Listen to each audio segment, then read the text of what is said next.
This is Aloe arborescens, torch aloe. And you're looking at a large clump, a very mature clump in Pacific Grove, California, taken in April. You can see the ice plant blooming around it. But this is the flower that is so well known for and is one of the showiest plants I've ever seen. You can imagine that larger version that you saw first covered with these brilliant orange-red flowers, and that's pretty spectacular. This is a clump that's blooming in winter. This is probably January, and these bloom from late fall to well, for 3 to 5 months, just depending on their situation. So November, December, January, February, and probably finishing up in March or so, at least in California. And this group right here is in Santa Barbara, California. So I'll get into the climate that they do best in. These are damaged by frost when they get down below 25 degrees Fahrenheit or so. And so they do best in coastal California or coastal areas where you don't get frost much below that. They'll start getting burned because of the high water content in the leaf below 32 degrees Fahrenheit. And so that's just something to consider when you're deciding where to use this, is be very aware of the cold. They will really prefer a more mild situation. And they're very tolerant of coastal situations or near the ocean. As I said, that first photo that you saw was right next to the ocean in Pacific Grove in the Monterey area of California.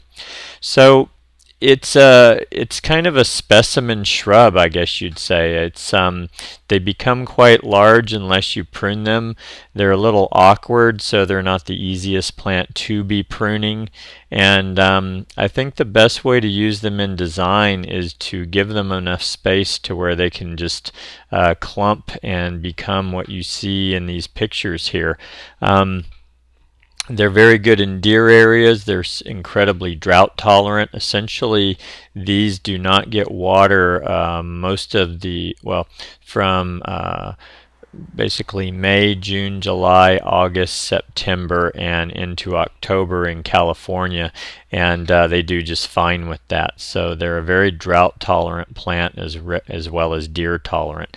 And once they're established, as with a lot of the more succulent types of plants, they store water in the leaves, and that's one of the ways they can survive these dry spells.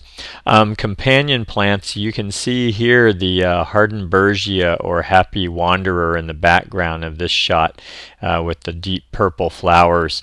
And again, that's a late bloomer. You know, when I realize when that blooms, that's a February, March bloomer in California.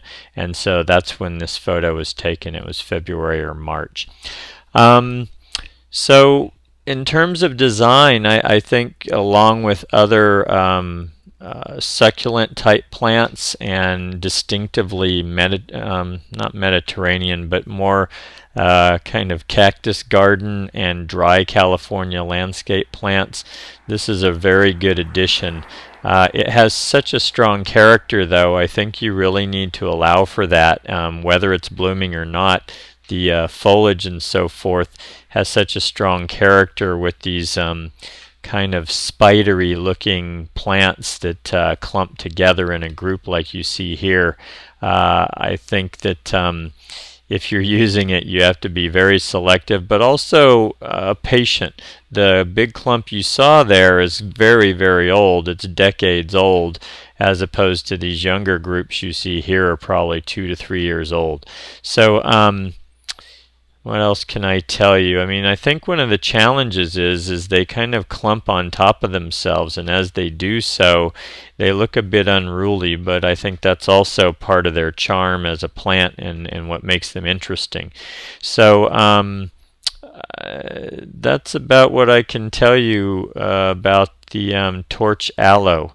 Great looking plant, very distinctive, long-lived bloom, and I think if you've got the right style of design going, I think they can be a really great addition.